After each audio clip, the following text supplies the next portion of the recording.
Le damos la bienvenida a todos, nos da gusto poder estar aquí y le damos gracias a Dios que podemos reunirnos, tener esa oportunidad, ese privilegio.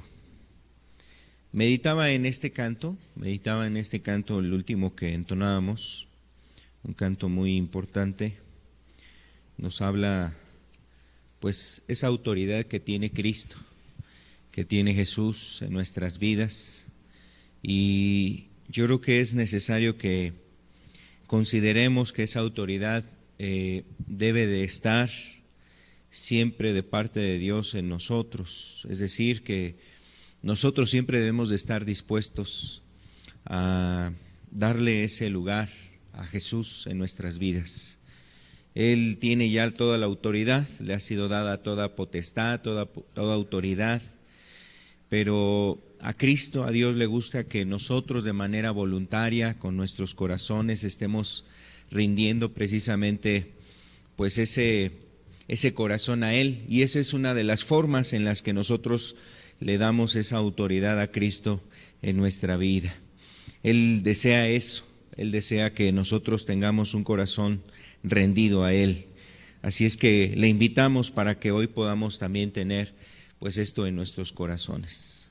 Vamos a hacer una oración y quiero invitarle a que pidamos a Dios, le roguemos a Él que nos ayude en esta reunión, y vamos a ponernos en sus manos con ese mismo espíritu de este canto que nos habla, nos bendice. Le damos gracias al Señor. Gracias, Padre, gracias, queremos bendecir tu nombre, alabarlo, y queremos reconocer que tú eres un Dios real y verdadero, Señor, que está sentado sobre todas las cosas, Señor, sobre todo principado, sobre toda potestad, Señor.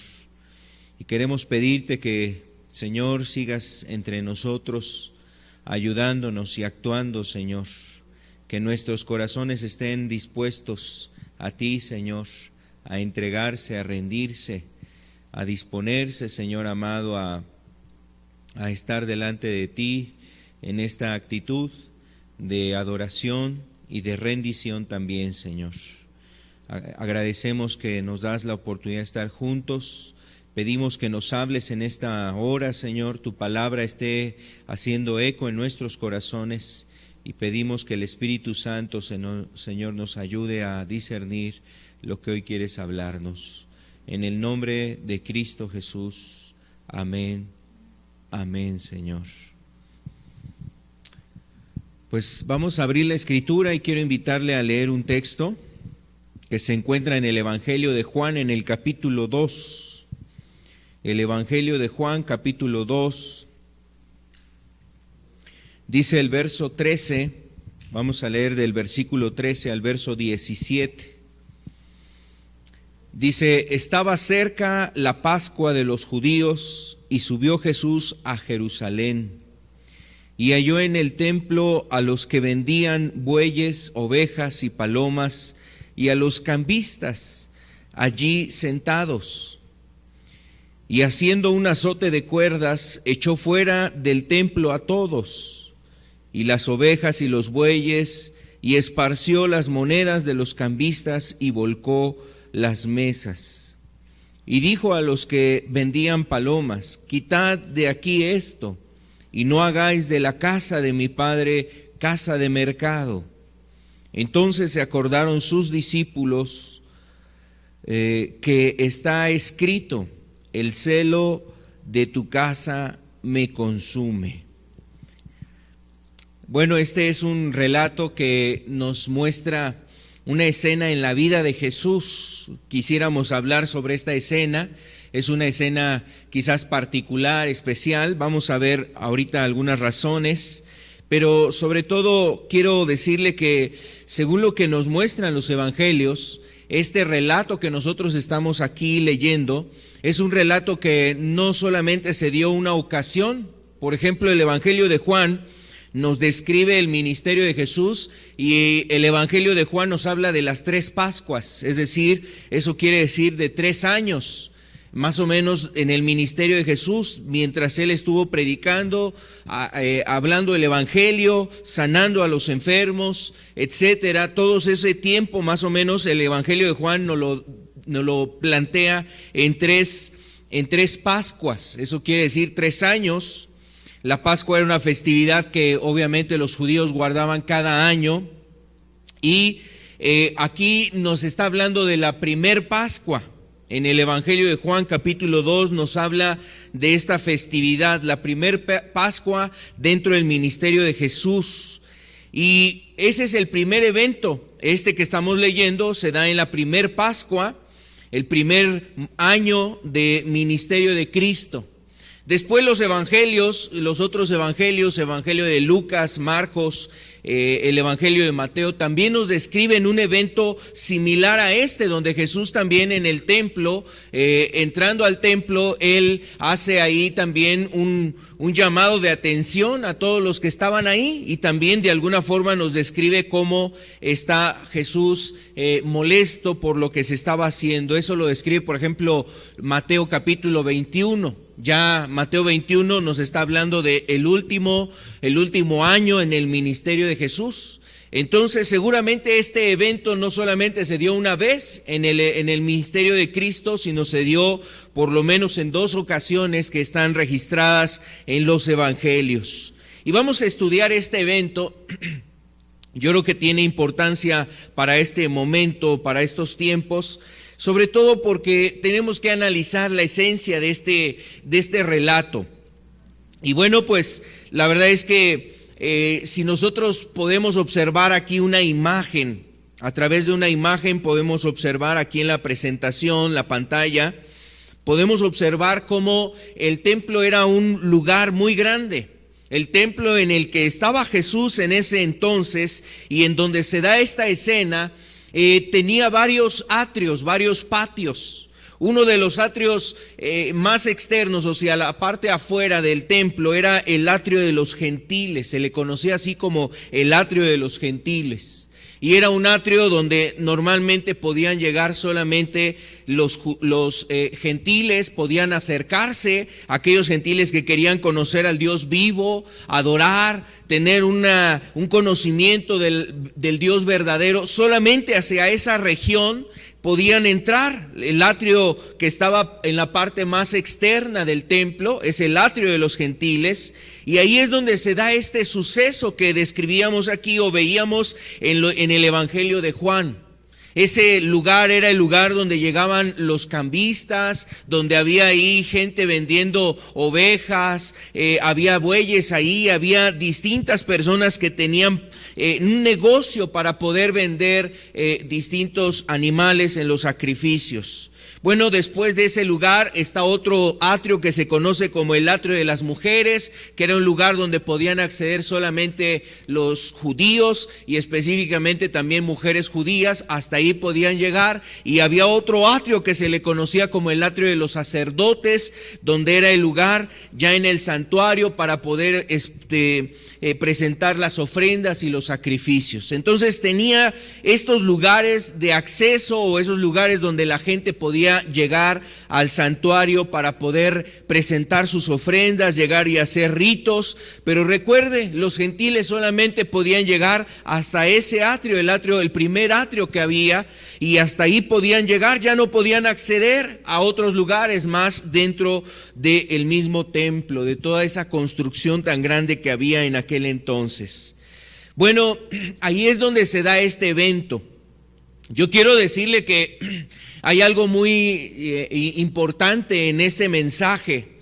porque en primera instancia lo que parecía que Jesús estaba molesto era el ver que había gente que tenía el deseo de estar en la adoración, de entrar a la adoración, pero era obstaculizada, era detenida. O sea, lo primero que llegaban a encontrarse pues no era con un momento de adoración, sino escuchar ahí el bramido de las ovejas, estar escuchando ahí a los cambistas ofreciendo sus productos, ofreciendo las cosas. Y eso es lo que de alguna forma, en mi consideración personal, pienso que es lo que despertaba en Jesús ese celo, el celo de ser un obstáculo para que otras personas se acercaran precisamente a conocer al Dios vivo y tuvieran distintas cosas que les impidieran el poder llegar. Imagínate, si los gentiles solamente hasta ese lugar podían acceder, no podían ir más allá. Pero encontrarse con un mercado ahí, esto era algo que seguramente a Jesús le indignaba. No era en esencia los cambistas y todos los que estaban llevando a cabo los negocios para poder cumplir con ese evento o ese ritual de la Pascua. Seguramente ahí, como nos describe el Evangelio de Juan, mire, dice que cuando Jesús, en el verso 14, y halló en el templo a los que vendían bueyes, ovejas y palomas, y los cambistas que estaban allí. Eso dice el verso 14. Ahora, seguramente todas estas cosas eran necesarias. Era necesario que hubiese gente que vendiera los bueyes, las ovejas, las palomas, para todos aquellos judíos que venían de distintas naciones. Venían de distintas tierras, venían muy lejos de otras naciones y venían en una peregrinación, en un viaje muy largo de días, semanas de camino, y no podían estar trayendo objetos o como ovejas, las palomas o los animales. Seguramente al llegar a Jerusalén era necesario ahí encontrar personas que les pudieran ofrecer esto para poder ellos precisamente adquirirlos y ponerlos en una ofrenda y ponerlos en ofrenda delante de esta celebración. Entonces, yo en manera personal pienso que Jesús no está realmente reprobando el hecho de que había gente que estaba ofreciendo esto que era necesario para el culto o para la adoración que en ese momento ellos estaban buscando realizar. Y sobre todo porque había gente muy fervorosa, muy devota de querer llevar a cabo este rito, esta celebración, esta festividad. Y viajaban con esa expectación y dejaban sus tierras y dejaban sus negocios y dejaban sus lugares de residencia para ir y anualmente estar en una festividad muy importante como era la Pascua. Entonces Jesús no está enojado por el hecho de que se le ofreciese ese tipo de cosas a estas personas. Yo creo que más bien habla aquí Jesús la intención que había en estas personas. Yo creo que es Jesús donde nos quiere llevar también a nosotros, amado. Todos los relatos que vemos en la Escritura, Jesús muchas veces, sobre todo en sus enseñanzas, hacía un énfasis sobre la intención que había en los corazones. Por ejemplo, Jesús hablaba en contra de la oración falsa, ¿no? No tanto en que se orara o que estaba mal orar, sino más bien cuál era la intención de la oración. Cuando aquellas personas oraban para ser vistos, cuando aquellas personas ayunaban, ¿para qué? También para ser vistos. Entonces Jesús se centra precisamente en la intención. Y normalmente estas personas que venían al templo a buscar todos estos ritos y todas esta festividad, poder participar de ella, querían nutrirse espiritualmente. Querían ellos estar en ese lugar para poder saciar su necesidad espiritual y poder regresar nuevamente a sus lugares de residencia y desarrollar su vida y ser precisamente personas que dieran ese ejemplo en ese lugar donde ellos se encontraban, en las tierras, en los pueblos, en las lenguas, en las naciones donde ellos se encontraban, ser precisamente una luz de lo que ellos habían recibido. Amado, seguramente es que eso también Jesús ve en este tiempo. Corazones de personas que están deseosas, por ejemplo, de estar en una reunión, personas que anhelarían estar aplaudiendo, cantando junto con nosotros, estar precisamente alabando al Señor Jesús. Y eso llena nuestra vida espiritual, eso nutre nuestra vida espiritual. ¿Para qué? Para que nosotros también estemos dando de gracia lo que de gracia estamos recibiendo. Es decir, lo que en nuestra vida se llena, lo que nuestra alma nutre, para que también podamos darlo a aquellas personas que están a nuestro alrededor y podamos ser esa luz en este tiempo, la luz que dijo el Señor Jesucristo, la sal que también nos dice el Señor Jesús. Amado, entonces el Señor nos muestra que en este relato no era realmente, la intención era realmente algo importante para el Señor. La intención, la gente que estaba ahí, muchos por necesidad y por deseo, otros queriendo aprovechar esa circunstancia para hacer su agosto, como se le dice coloquialmente, ¿no? Hacer ahí su abono, o de alguna manera sacar un provecho. Y es ahí donde entonces el maestro ve la intención del corazón de las personas. Los que vendían, Jesús no los estaba condenando. Condenaba más bien la voracidad, condenaba precisamente la intención que había en sus corazones. También había ahí gente que cambiaba, cambistas se le llamaban ahí. Obviamente judíos que venían de distintos lugares con distintas monedas y llegaban ahí y cambiaban ese dinero por la moneda o por el dinero que se ocupaba en el templo. Y todas esas personas Jesús pues mostró precisamente una indignación en cuestión de la intención que había en ese lugar. Ahora, yo quiero centrarme en este estudio sobre el aspecto de esa limpieza que el Señor hizo. Lo que llama la atención es aquí la limpieza que el maestro lleva a cabo. Seguramente esto nos deja ver que siempre es necesario el que estemos limpiando. Imagínense si Cristo viniese en estos tiempos, si Jesús viniera en estos tiempos y visitara muchos templos o visitara cada uno de los templos, que visitara las iglesias, que visitara las congregaciones, los templos donde la gente se reúne.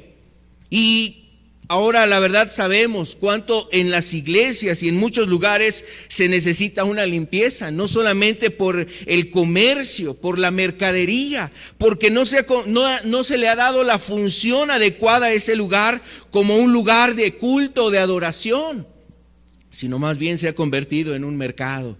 Se ha convertido en un lugar donde la gente va ahí al cuchicheo, al hablar, al platicar, y como se encuentra la gente a veces en el mercado, o como cuando la gente aprovecha esa circunstancia de estar en esos lugares y hacen negocios y hacen cambios y hacen todo tipo de situación.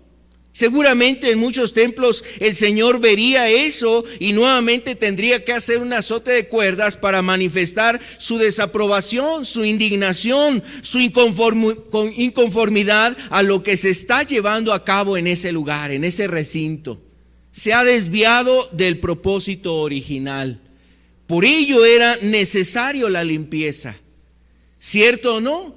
Lo que Jesús nos deja ver aquí es que ante el error, ante el desvío de la gente al reunirse en ese lugar, y particularmente aquellos que habían usado esto abusivamente, de una forma abusiva, Jesús hace manifiesto que no era la intención correcta ni la forma correcta de acercarse a Dios.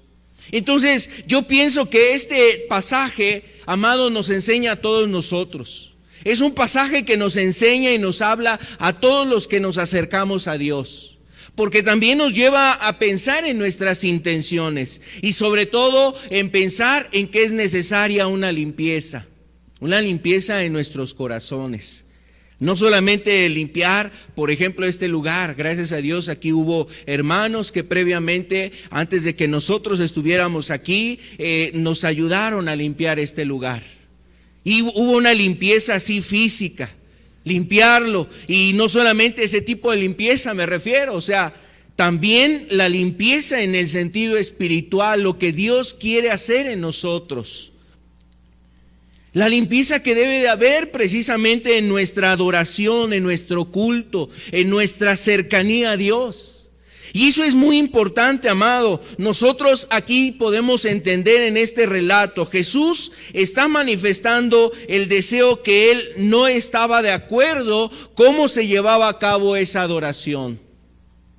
Y Él nos está llevando a recordar lo importante es que haya limpieza en su casa, que haya limpieza. Y cuando hablo de limpieza no me refiero solamente si existe o no polvo, si se sanitiza el lugar o no se sanitiza. Me refiero en un sentido moral, la limpieza moral.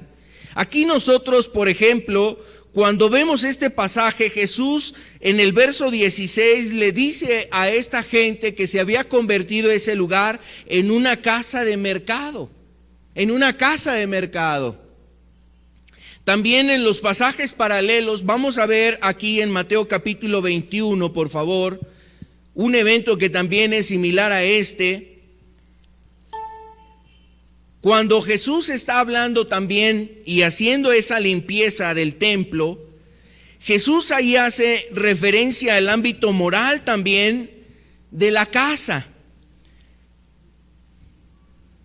Y dice el verso 13, en Mateo 21, verso 13, y les dijo, escrito está, mi casa, casa de oración será llamada, mas vosotros la habéis hecho cueva de ladrones. Ahora, aquí en el otro momento donde Jesús también hace la limpieza, Él agrega otro elemento, diciendo que en el sentido moral, el templo se había corrompido. Lo que había en ese lugar, en ese recinto, ya no era la justicia, la misericordia, el amor, la fe. Eso ya no es lo que reinaba y lo que imperara en ese lugar, lo que gobernara en ese lugar. En ese lugar lo que había era otras cosas, había otras cuestiones, había otras cosas que no eran agradables delante de Dios. Podríamos resumirlo en una frase: el pecado estaba en ese lugar. Entonces Jesús echa mano de esta frase diciendo, es casa de ladrones, es cueva de ladrones. Nuevamente el maestro está haciendo referencia a la importancia y la necesidad de que hubiese una limpieza. Este pasaje que leíamos de Mateo 21 nos hace recordar las palabras que le fueron dadas al profeta Jeremías. El profeta Jeremías fue el que usó precisamente por la dirección que Dios le había dado esa frase haciendo alusión, cueva de ladrones. Esa frase, cueva de ladrones, es una frase que refería el profeta Jeremías. Y él lo dijo ahí, ese pasaje usted lo puede ver en Jeremías capítulo 7. En ese capítulo el profeta Jeremías está hablando de cómo el pueblo de Israel estaba realmente viviendo contrario a los principios de Dios. Ya se habían olvidado de los mandamientos, de los estatutos, de los principios que Dios les había dado. Había homicidio, había idolatría, había vanidad, había manos llenas de sangre, había falta de perdón, falta de misericordia de la gente. Pero tenían su templo y tenían un templo muy bonito, muy hermoso. Se sentía el pueblo tan orgulloso de ese templo que decían que nunca iba a ser destruido ese templo, que nunca iba a ser destruido eso. Entonces, sin embargo, se habían ellos alejado de lo más importante. Seguían yendo al templo, seguían buscando ahí las cosas de Dios en la casa de Él, en el templo, pero realmente en su corazón no estaba gobernando Dios ni su palabra. No estaba gobernando Dios ni su palabra. Entonces era necesaria esa limpieza. Y el profeta Jeremías vino a anunciar de una manera muy fuerte cómo el pueblo se estaba corrompiendo. Quizás usted conoce ese tiempo, el tiempo del profeta Jeremías, cuando él anduvo anunciando y hablando y mucho tiempo anunciando la palabra de Dios para que el pueblo de Dios regresara a esos principios, para que el pueblo de Dios regresara a la palabra. No solamente el hecho de que ellos conocieran la Biblia, conocieran los principios, las ordenanzas de Dios, sino para que la pudieran llevar a cabo, amado. Y seguramente estos tiempos también estamos viviendo, donde hay muchas iglesias, hay muchas congregaciones, todos pueden manifestar, hablar la verdad, decir que tienen la doctrina correcta, hablar un mensaje que es más o menos sana la palabra de Dios, pero amado, eso es un punto. El otro punto es el hecho de vivirlo, el poderlo llevar a cabo, que sea parte de nuestra vida, que esa palabra haya afectado nuestras vidas, que esa palabra esté moldeando nuestros corazones, llevándonos realmente a vivir una vida que agrada a Dios, en esa pureza, en esa santidad, en una vida recta delante de Dios, con un corazón humilde, con un corazón que se quebranta delante de Dios y que reconoce cuál es su estado espiritual. Y cuando su estado espiritual se está desviando, se está yendo por un camino equivocado, humildemente regresa al Señor pidiendo arrepentimiento, con un corazón arrepentido viene pidiendo perdón a Dios. Seguramente eso es lo que anhelaría más el Señor. Porque hay muchos lugares que pueden conservar la doctrina, el mensaje, la palabra, o pueden tener mensajes y palabra de parte de Dios, pero en esencia, en la estructura, en la parte de su composición, o sea, ser parte de esa palabra, hay una grande distancia, es decir, hay un grande trecho. Amado, así es que el profeta Jeremías, anunciando esas palabras, él llamaba a las personas a que volvieran precisamente a Dios.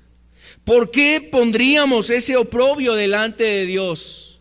Que su casa fuese llamada cueva de ladrones, decía. ¿Por qué se dirá de esta casa que es cueva de ladrones? Vamos a ver esa cita ahí en Jeremías 7:11, por favor. Podemos leer del verso 8 en adelante. Mire, he aquí vosotros confiáis en palabra de mentira, que no aprovechan, hurtando, matando, adulterando, jurando en falso, e incensando a Baal, y andando tras otros dioses o tras dioses extraños que no conocisteis. Y vendréis y os pondréis delante de mí en esta casa, sobre la cual es invocado mi nombre, y diréis, librados somos para seguir haciendo todas nuestras abominaciones. Es cueva de ladrones delante de vuestros ojos esta casa, sobre la cual es invocado mi nombre. He aquí, dice, he aquí que yo también lo veo, dice Jehová. Ahora, este es el dolor y el reclamo que tiene Dios contra ese pueblo que precisamente no estaba haciendo la voluntad de Dios. Y al llegar al templo, al llegar a la casa de Dios, donde dice, ahí donde mi nombre es invocado, la gente llega y se siente que está protegida, que está cubierta. Y salen de este lugar y siguen viviendo haciendo lo malo. Piensan que al llegar a este lugar, invocar el nombre de Dios, entonces salen de ese lugar y van a poder seguir teniendo esa vida que me desagrada. Entonces viene una llamada de atención muy fuerte de parte de Dios a través del profeta Jeremías, y en ese contexto es donde se da esta frase: ¿acaso es cueva de ladrones? Amado, esta frase fue la que usó Jesús precisamente. Ahora entendemos el contexto. Ahora entendemos por qué Jesús le decía a esa gente, a los mercaderes, a los cambistas, a la gente que estaba ahí en el templo y que de alguna forma era gente que estaba quizás queriendo hacer algo bueno, una buena acción, un buen momento para ayudar a otras personas que venían desde lejos y querer acercarse al culto y a la adoración a Dios. Pero mira, amado, la intención, los corazones no eran agradables delante de Dios. Y eso es lo que estaba precisamente llamándoles Jesús Jesús la atención, sus corazones que no eran correctos, que no eran sinceros, que no eran honestos, que no eran personas que querían ayudar a su prójimo y aún que estuviesen siendo de ayuda para que estos se acercaran a buscar a Dios. Al contrario, recuerda que estaban en ese lugar.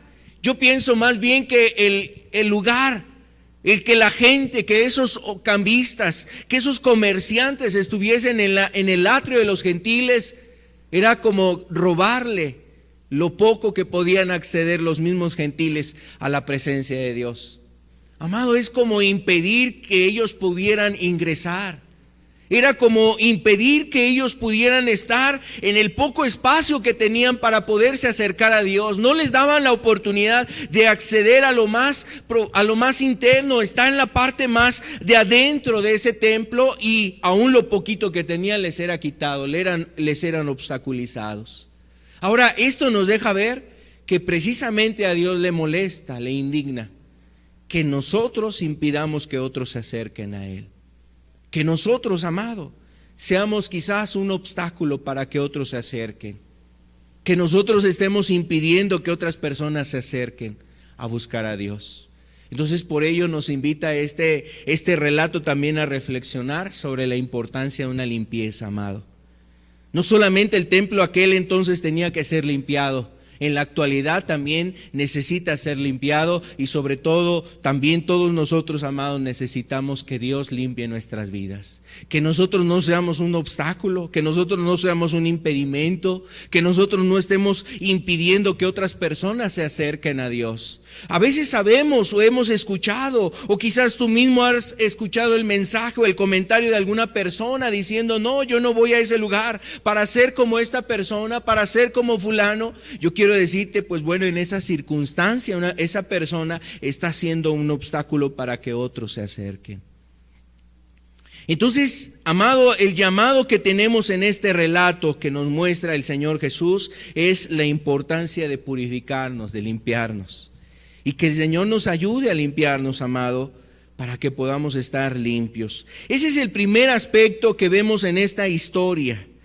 La importancia de que Jesús tuvo que llegar a purificar ese lugar. Nosotros tenemos que ser limpiadas, nuestra vida tiene que ser limpiada. Todos los que buscamos a Dios, los que nos acercamos a Él, los que anunciamos su nombre, los que predicamos su palabra, los que invocamos el nombre de Cristo, las personas que hablamos la palabra de Dios, tenemos que considerar nuestra vida, amado. ¿Cómo está nuestra vida? Para que nosotros no estemos siendo el obstáculo, primeramente en nuestra adoración a Dios y nuestra proximidad a Dios, pero también para que otros puedan acercarse con esa libertad a buscar a Dios. Nuestra vida necesita ser limpiada, purificada.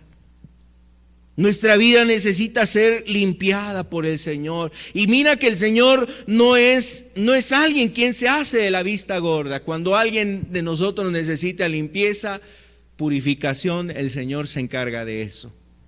Recuerda lo que dice el Salmo, es un salmo muy conocido, el Salmo 23, Jehová es mi pastor, nada me faltará, y dice que por amor de su nombre me guiará por sendas de justicia. Por amor de su nombre me guiará por sendas de justicia.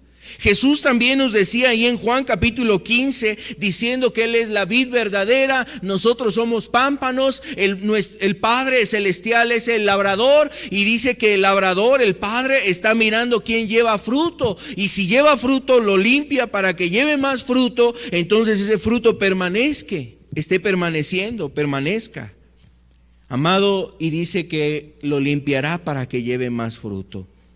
Entonces nuestro Dios constantemente, a través de su palabra, aún de las circunstancias que a veces vivimos, eventos, pruebas, tentaciones, dificultades, o aún hasta por la exhortación de otra persona que no conoce a Dios, por la misma Escritura Dios viene a limpiarnos.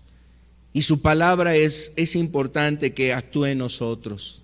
Por eso, como veíamos hace un momento en ese canto, es muy importante, amado, que nuestro corazón siempre esté abierto a que Él con la palabra de autoridad esté gobernando en nuestras vidas. Su palabra de autoridad. Jesús también hacía alusión a la palabra como el agua viva, es agua que limpia nuestras vidas. Jesús le dijo a sus discípulos ahí en Juan 15, diciéndoles que ya vosotros estáis limpios por la palabra que os he hablado. Y amado, la palabra de Dios es algo que ocupa un papel muy importante en nosotros. Que la palabra de Dios esté viniendo a nuestra vida para que nosotros seamos limpiados. Ese día cuando Jesús hizo un azote de cuerdas y empezó a volcar todas esas mesas y a echar fuera a los hombres que tenían ahí a estos animales, lo que Jesús vino a hacer fue a limpiar ese lugar. Seguramente así Jesús quiere venir a nuestras vidas y limpiar también de cosas que sigue habiendo en nuestros corazones. Gente que mira, por ejemplo, en ese lugar estaba gente que le interesaba más su negocio, su venta, su comercio. Había algo que le interesaba más que realmente la adoración y que otras personas pudieran estar adorando a Dios con lo que necesitaban para llevar a cabo esa celebración. Amados, seguramente hay corazones todavía, hay cristianos, hay gente que todavía sigue teniendo algo como más importante antes que estar precisamente Cristo en el corazón en primer lugar. Y hay cosas que Dios quiere limpiar. Por eso era necesaria esa limpieza, y Jesús en este entonces también nos está llamando, amado, a que nosotros estemos limpiando nuestras vidas, que estemos limpiando nuestros corazones, que tú y yo estemos dando esa cavidad. Ahora, el otro aspecto que yo quiero resaltar, además de esa limpieza, es que también Jesús en este acto lleva a que se comprenda también el propósito del templo. O sea, ¿cuál era el propósito del templo? ¿Que se convirtiera en cueva de ladrones? No. ¿Que fuera un lugar de mercado? No. No era ese el propósito. Por eso era necesaria la limpieza, y Él vino a manifestar que no era el uso adecuado de ese lugar. Entonces, ¿cómo sería llamado ese lugar? Jesús nos lo dijo aquí en esta frase en Juan 2, y también lo vemos también ahí en Mateo 21. Jesús dice: esta será casa de oración. Entonces Jesús nos lleva a entender, amado, algo muy importante, que es el lugar. El lugar debe de ser ocupado para un fin en particular, la oración. Y bueno, yo creo que seguramente en el templo, ese templo, imagínate el templo que fue construido, en el que estaba Jesús, muchas oraciones fueron elevadas, muchas oraciones fueron levantadas constantemente. Había una mujer ahí que describe Lucas capítulo 2, describe el caso de una mujer llamada Ana la profetisa, que ella era una mujer que había enviudado hace más de 80 años, y desde su viudez ella se había hecho una fiel servidora de Dios en el templo. Era una mujer que dice que constantemente había estado sirviendo a Dios con ayunos y oraciones en el templo. Entonces imagínate, esta mujer más de 80 años orando en el templo. Seguramente hacía muchas otras actividades, sus deberes de casa, algunas otras cosas. Seguramente era una mujer compasiva, misericordiosa, ayudaba a su prójimo. Pero dentro de todas estas cosas había algo que ella había sentido como un llamado muy especial en su vida. Desde el momento en que perdió a su marido, esta mujer encontró en la oración, esas oraciones que fue a levantar al templo, fueron oraciones que transformaron su vida. Yo pienso que esta mujer, seguramente Ana, una mujer que le dolió mucho la pérdida de ese hombre con el cual añoraba vivir y compartir sus años y vivir con él toda una vida. Pero en ese momento trágico de su vida, ella encontró refugio en la oración y consuelo en la presencia del Señor. Y de ahí en adelante, cerca de 80 años estuvo sirviendo al Señor. ¿Cuántas oraciones estuvo haciendo esta mujer? ¿Cuánto clamor y cuántas peticiones estuvo presentando delante de Dios? Y de hecho nos describe ahí el Evangelio de Lucas que esta mujer estaba el día en que Jesús fue llevado al templo, fue presentado Jesús. Yo creo que dentro de todas esas oraciones que ella estuvo levantando fue por el Mesías, por el Salvador. Señor, acuérdate de tu promesa. Enviarías al libertador, enviarías al redentor, enviarías a aquel que nos salvaría, aquel que redimiría a su pueblo. ¿Cuántas oraciones fueron levantadas de esta mujer? Y esta mujer en el templo seguramente sirvió todo ese tiempo. Bueno, así puede haber muchos casos más. Gente que ha levantado oraciones.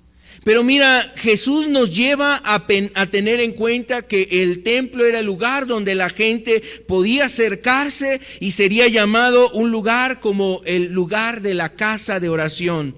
Esa frase evoca a una profecía anunciada de Isaías 56. Vamos a verla, mire. Isaías 56, verso 7. Dios hablándole a su pueblo a través del profeta Isaías. Isaías 56. Está anunciando precisamente de que vendría, es anunciada una promesa para todos aquellos que permanecieran en el pacto de Dios. Y Dios les dice que les va a llevar a un lugar particular para recrearlos. Isaías 56, el verso 7 dice: yo los llevaré a mi santo monte y los recrearé en mi casa de oración. Sus holocaustos, sus sacrificios serán aceptos sobre mi altar, porque mi casa será llamada casa de oración para todos los pueblos.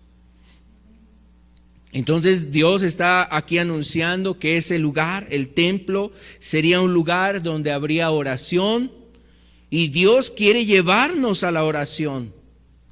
Eso es lo que nos anuncia aquí también, o sea, Dios tiene como propósito acercarnos a la oración. Ahora, ¿por qué Jesús está hablando de la oración? O sea, cuando limpió el templo diciendo cuál era el propósito, está quitando, limpiando de lo mal que se estaba usando el templo y volviendo a poner el propósito esencial de ese lugar, el lugar donde se levanten oraciones, el lugar para poder orar.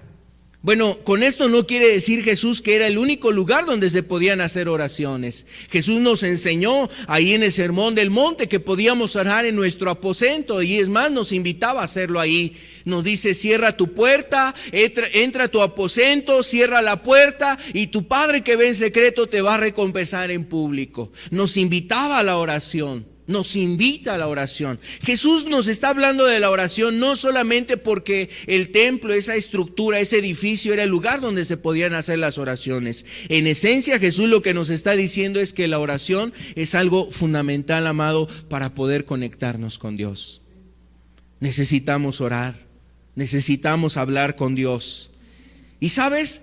Al decir Jesús, esta será llamada casa de oración, está diciendo que Él quiere que haya comunicación. Dios quiere comunicarse con el hombre, Dios quiere que nosotros nos comuniquemos con Él. Entonces Jesús está recordando cuál es el propósito de estar ahí. El propósito de ir al templo no eran en sí los sacrificios. No eran las ofrendas, no eran los diezmos, no era el escuchar a los cantores, no era ese el propósito. El propósito esencial de podernos acercar al templo era estar en comunión, estar en conexión. ¿Con quién? Con Dios. Amado, y esa es la esencia de todo culto. Porque puede haber una alabanza hermosa, puede ser el edificio más elegante, más cómodo, puede ser quizás un lugar donde esté todo bien organizado, las personas sentadas aquí, los que están allá, los que ayudan en esa otra área, los que están sirviendo en esta otra parte. Mira, todo puede marchar a la perfección, impecable en la organización, pero no hay una conexión con Dios. Entonces, ¿de qué sirve todo eso? No sirve de nada. Jesús nos está llevando, amado, a que nosotros nos demos cuenta cuál es el propósito de esa búsqueda. Que en esa búsqueda haya un clic, que en esa búsqueda haya un encuentro, haya una cercanía, haya un toque en tu vida. Se concrete esa comunicación y esa conexión entre nosotros y Dios. Y por eso aquí habla de la oración. Entonces es el primer aspecto. Cuando habla de la oración nos está haciendo ver que necesitamos nosotros conectarnos con Dios. Pero también recordemos, por ejemplo, cuando se conoce como casa de oración, sí, es porque en efecto Dios había dado una promesa que en ese lugar Él estaría atento a todas las oraciones, a las peticiones y al clamor que hubiese de su pueblo en ese lugar. Y eso se lo prometió Dios a Salomón cuando fue dedicado precisamente el templo. Ahí en Primera de Crónicas capítulo 6 nos habla de toda la dedicación y toda la oración que hizo Salomón aquel día. El día que se terminó la construcción y que se dedicó el templo a Dios. Ahora, en esencia, la oración que nos muestra también Salomón, amado, y que es una oración que debe de haber en nuestros corazones, es la oración de arrepentimiento. Salomón hace referencia a una oración de arrepentimiento. Es una oración que las personas harían con todo su corazón, reconociendo sus caminos, viendo que no estaban en la voluntad de Dios. Y entonces también nos habla de esa oración como la oración de reconciliación. Entonces en la oración existen varias cosas muy importantes que toda persona necesitamos tener presente. Cuando tú ores, recuerda que necesitas reconciliarte con Dios. Cuando tú hagas oración, estés hablando con Dios, recuerda cómo ha sido tu corazón. Y no vengas a anunciar y a presentar tu justicia propia, sino más bien reconoce cuáles han sido tus caminos. Reconoce con humildad tu vida. Y pídele a Dios su intervención.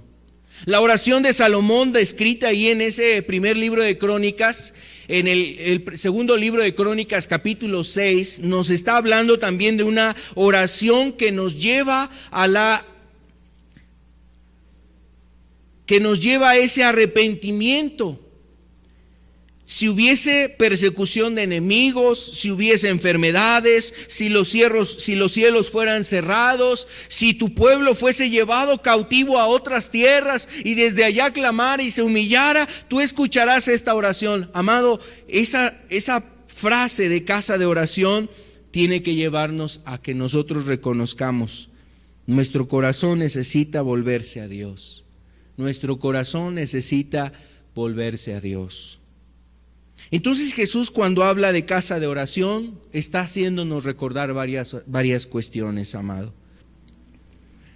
En primera instancia, decíamos que es el lugar donde tenemos que tener una comunión con Dios. Dios quiere acercarse a nosotros por la oración.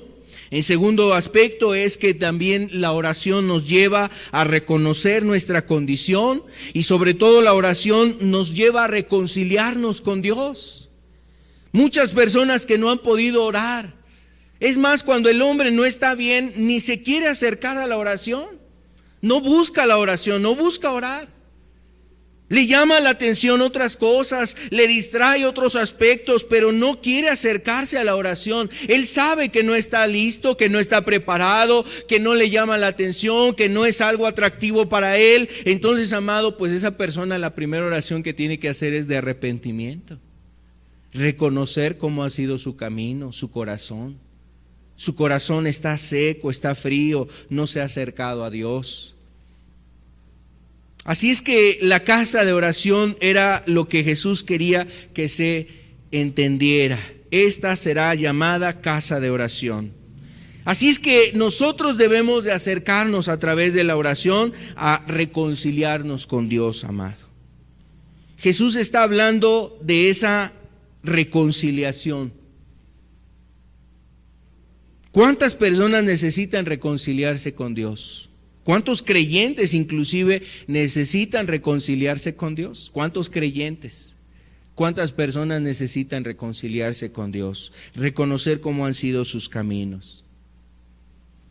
A Jesús le agradaba más la oración sincera que la oración que se hacía justificando el hombre en su justicia. Recuerda aquella historia donde Jesús está describiendo dos hombres que se acercan al templo. Uno de ellos se quedó inclusive en la parte más atrás del templo, y otro se acercó hasta lo más de adelante, hacia el altar, casi llegando al altar, y uno era fariseo, el que llega hasta el altar, y el publicano es el que se queda casi en la entrada, como no queriendo ir.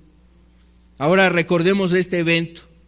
El atrio de los gentiles era lo que estaba más hacia la parte externa o lo de afuera del templo, y obviamente el altar es lo que estaba en el santuario ya. Aquel publicano se humilla, reconoce sus pecados y no quería ni siquiera levantar sus ojos al cielo. Pero el fariseo entonces oraba para sí mismo, diciendo: yo te doy gracias que no soy como estos hombres pecadores, etcétera, etcétera, hago esto, hago aquello. Y dice que Jesús nos dice que el que regresó justificado, eso quiere decir que el que regresó reconciliado con Dios fue el publicano y no el fariseo. El fariseo seguía en su religión y seguía en su propia justicia. Así es que, amado, cuando nosotros oramos a Dios, debe de ser precisamente una oración con sinceridad, reconociendo nuestro corazón, reconociendo nuestros caminos. Por último, amado, este relato de Juan capítulo 2 nos hace ver a una persona que era la única persona indicada para poder llevar a cabo esa limpieza. Era el único que tenía la autoridad para limpiar ese lugar. Vamos a ver un texto aquí de Hebreos 9, mire. El libro de Hebreos o la epístola a los Hebreos en el capítulo 9. El versículo 13 y verso 14.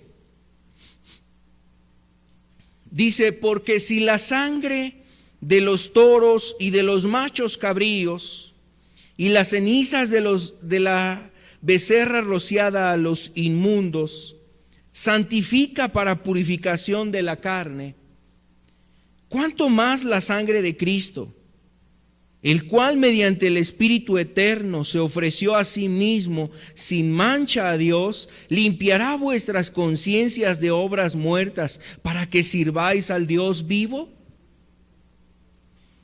Entonces aquí lo que nos dice el Espíritu de Dios es que si en el antiguo pacto los ritos, las ceremonias de purificación traían un efecto, donde las personas eran ceremonialmente limpias, purificadas, para entrar al santuario, para acercarse a la presencia de Dios, tenían un efecto, o sea, cumplían un propósito, y la gente estaba limpia para poderse acercar a la presencia de Dios. Entonces nos dice, si eso antiguamente tenía un propósito y además tenía un efecto, ¿cuánto más ahora que se ha ofrecido el Hijo de Dios, Cristo, mediante el Espíritu eterno? Él se ofreció, dice, sin mancha.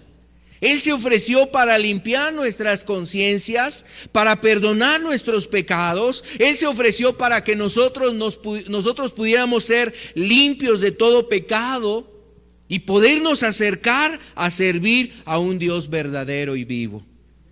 Así es que, amado, ahora el punto aquí es que Jesús, el que hizo ese azote de cuerdas en el templo, es Jesús el que está autorizado para limpiarnos a nosotros. Nosotros debemos de limpiar nuestra vida y debemos de conectarnos en una relación con Dios. Y sabes, esto es gracias a Jesús, es gracias al Hijo de Dios, gloria a Él. Por eso en ese lugar también su nombre es invocado, ¿no? Porque el declarar que Cristo es nuestro Salvador, que Cristo, el Hijo de Dios, que Jesús, el Hijo de Dios, es nuestro Salvador, nuestro Redentor, el que dio su vida por nosotros. Estamos invocando el nombre de Cristo. Y en ese nombre, amado, hay un poder, hay autoridad. No hay otro nombre en el que las personas, la humanidad pueda ser salvo, solamente a través del Hijo de Dios. Él es la persona con la autoridad para limpiarnos ahora a nosotros. Eso es lo que nos está diciendo aquí Hebreos. Por lo cual, cuando tú y yo invocamos su nombre, al cantarle, al orar y al pedir las cosas en el nombre de Jesús, estamos invocando su nombre. Amado, el pedir inclusive que Él nos perdone nuestros pecados, cuando hay un arrepentimiento ahí en tu vida, cuando tú has visto a Jesús realmente en tu corazón, lo ves que es necesario que Él llegue a tu alma, que limpie todo lo que hay ahí. Amado, tú le estás dando esa autoridad a Jesús. Y cuando tú le das esa autoridad a Jesús, acontecen cosas. No vuelves a ser el mismo, no vuelves a ser la misma persona. Porque en el nombre de Jesús hay poder, hay autoridad. El nombre del Señor Jesucristo es invocado en este tiempo para que nosotros podamos encontrar esa limpieza y también, amado, para que nosotros podamos estar acercándonos a un Dios verdadero, un Dios vivo. Quiero terminar aquí, pero no podríamos terminar esta reunión sin orar y sin poder darle la gloria a Él. Le invito a que nos pongamos de pie, por favor, los que estamos aquí. Allá en casa, si usted gusta ponerse de pie, también podemos hacerlo. Y vamos a orar. Porque a través de la oración nosotros nos podemos comunicar y conectar con nuestro Dios. Es un Dios que escucha la oración, dice la Escritura. ¿Cuántas oraciones fueron escuchadas en el templo? En ese tiempo, en ese entonces, en el tiempo de Cristo y aún antes de Cristo, muchas oraciones fueron escuchadas. Amado, ahora nosotros que tenemos el privilegio y la oportunidad de invocar el nombre que es sobre todo nombre, el nombre de Cristo Jesús, seguramente hay infinidad de oraciones que han sido contestadas. Es un tiempo donde necesitamos orar. Mira, si volvemos o volteamos nuestros ojos, miramos hacia nuestro alrededor, pensamos en lo que estamos viviendo, lo que viven nuestras familias, nuestra sociedad, lo que vive esta nación, lo que viven nuestros seres queridos, nos damos cuenta de la importancia de orar. Hay una grande necesidad de orar. ¿Cuánta gente enferma? ¿Cuánta gente que ha perdido a seres queridos? ¿Cuánta gente que necesita oír la palabra? Aún nosotros mismos, amado, que necesitamos que Dios siga actuando en nuestras vidas y limpie nuestros corazones. Que el nombre de Dios sea conocido a través de su pueblo. Que Dios nos ayude a poder ser esa luz, esa sal en esta tierra. Que más personas puedan despertar a su necesidad espiritual. Amado, ¿y esto cómo podemos nosotros participar? Orando. Nosotros tenemos que orar y hay una grande necesidad de orar. Recordemos a hombres de oración. Moisés oró, Elías oró. Vemos a Noé inclusive que oraba también este hombre. Vemos a hombres temerosos. Abraham, ¿cuántas oraciones levantó Abraham? Y cada una de las oraciones contestadas que hubo de estos hombres. Tenemos ejemplo.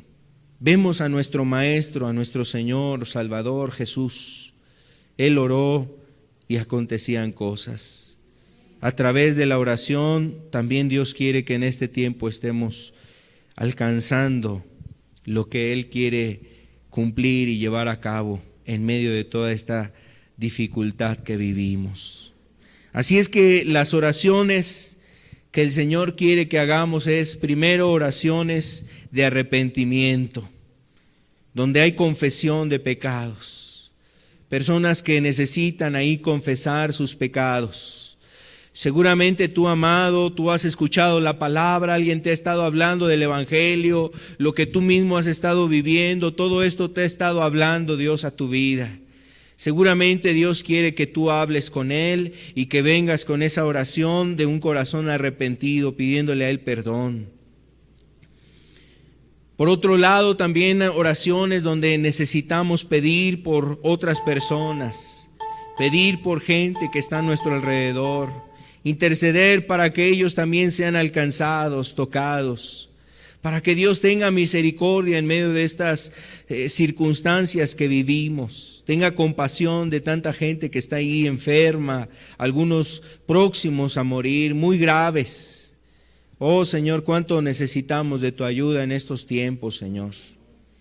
Queremos acercarnos a ti, Señor, a tu presencia. Sabemos que solo tú eres el único que puedes ayudar, Padre, esta tierra, Señor. Y como dice decía ahí Salomón, Señor, si tu pueblo se humillare, Señor, si tu pueblo se humillare, Señor, invocar en tu nombre, Padre, se volvieran de sus malos caminos, tú sanarías la tierra, Señor. Y eso es lo que oramos en este tiempo, Señor, que aún manifiestes tu misericordia en medio de toda esta enfermedad que ha habido, Señor, y que hay. Que manifiestes tu misericordia a muchas personas, Señor, que aún inclusive están, Señor, desamparadas, sin trabajo, Señor, que están, Señor amado, sin algo sólido en sus vidas, Señor, que están aún desorientadas, que están afligidas, quebrantadas, dolidas, Señor amado. Cuánta necesidad tenemos, Padre, de que tú escuches la oración, Señor. Y Padre, vemos que tú limpiaste a través de tu Hijo ese templo, Señor. Queremos pedirte que limpies nuestros corazones, que limpies esta tierra, Señor amado, que está muy contaminada de pecado, de robo, de maldad, de violencia, Señor, de adulterio, de fornicación. Cuánta limpieza se necesita en estos tiempos, Señor. Pero también invocamos tu nombre, suplicando tu misericordia, para que, Señor amado, te acuerdes, Señor, de aquellos que están ahí, Señor, afligidos, Señor, aquellos que están enfermos, aquellos que están próximos a la muerte, Señor, que tú tengas compasión, Señor. Oh, Señor, es que solo tú puedes ayudarnos en medio de todas estas circunstancias, Señor. Por eso nos has dado la oportunidad de orar, este privilegio, Señor, que tenemos de invocar tu nombre. Oh, gracias, Señor. Pedimos misericordia de aquellas personas, aquellos que piden oración, Señor, aquí en los grupos, Padre, aquellas almas que se sienten ahí afligidas, te suplicamos que les ayudes en sus necesidades, Señor. Aquellos que se sienten, Señor, agobiados, aquellos que no encuentran dirección, Señor, que aún su matrimonio se encuentra, Señor, frágil, que su familia está, Señor amado, muy vulnerable, Señor. Que los hijos están corriendo, Señor, y van en una dirección de destrucción. Ten misericordia de ellos. Ayuda a nuestros jóvenes en este tiempo, Señor. Sigue alumbrando en sus vidas, iluminándoles para que tomen decisiones adecuadas, Señor. Decisiones que glorifiquen tu nombre. Decisiones que, Señor, sean de bendición para ellos y para los que estén a su alrededor. Ayúdalos, Señor. Líbralos del mal camino, Padre. Levántate en medio de estos tiempos, Señor. Sabemos que solo tú eres el que nos ayudas. Solo tú haces las cosas distintas, Señor. Padre, y oramos esto en el nombre de Jesús. Sabemos, Señor, que tú eres un Dios que escuchas la oración, Señor. Invocamos tu nombre y agradecemos que has enviado a tu Hijo Jesús para que nuestros pecados sean perdonados, para que nuestra vida sea, Señor, reconciliada delante de ti, Señor. Ven y siéntate en el trono de nuestros corazones, Señor. Refínanos, Señor amado, para que de nuestra boca y de nuestras manos haya una alabanza a ti, Señor. Esa alabanza que eres digno de recibir, esa alabanza que tú eres digno de tener presente, Señor amado.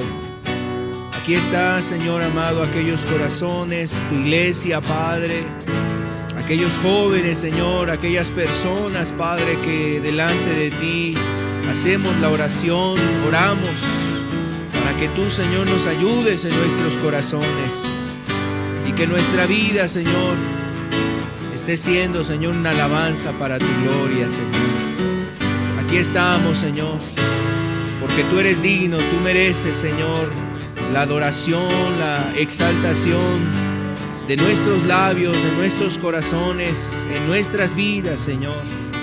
Por eso te rogamos, Señor, que tú estés en nuestros corazones, reinando, Señor, y tu palabra esté actuando en nuestras vidas para que vivamos conforme a tus propósitos, Señor.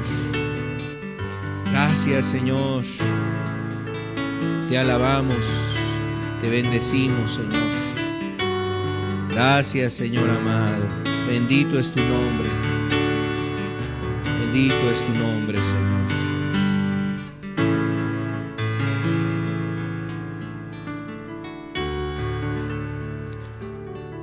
Vamos a darle un aplauso al Señor Jesucristo. Él es digno de recibir toda la gloria y la alabanza. Bendito es su nombre. Alabado es su nombre. Pues terminamos aquí nuestra reunión, pero podemos seguir nosotros en nuestros corazones, en nuestras casas, alabando y glorificando a nuestro Dios y sobre todo siguiendo su palabra. Dios les bendiga, es un gusto estar aquí con ustedes, que tengan buena tarde y pues cuídense, sigamos cuidándonos y sigamos orando, que Dios nos guarde.